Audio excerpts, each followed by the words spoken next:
audiovisuelle kultur.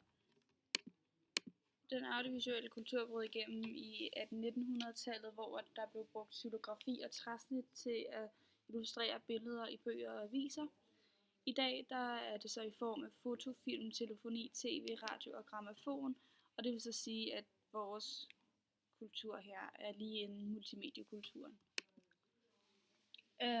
I den her periode så spillede både billede og lyd en vigtig rolle, og som der blev sagt før, så var xylografi en af de væsentlige ting, der var med til at kendetegne kulturen.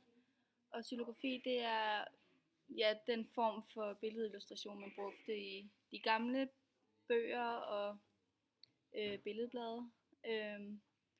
Og i den her periode, der gik man så fra xylografi til fotografi, og ved at gå til fotografier, så indfangede man og fastholdte øjeblikke. Derefter gik man så fra fotografi til film i 1895. Og så her i løbet af 1900-tallet, der kommer så grammofonen og radioen, og senere hen så starter man med at lave film med lyd på.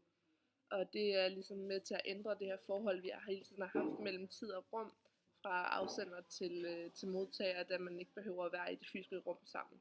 For eksempel i dag, der er det mulighed for, at man kan lave livestreaming over tv og internet.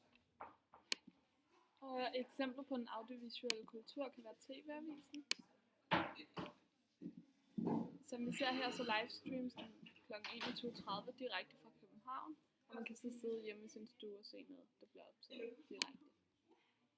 Og et andet eksempel kan være musikvideoer, hvor man ser en færdig optagelse, som senere er lagt ud på nettet. Book fly og hotel med Expedia.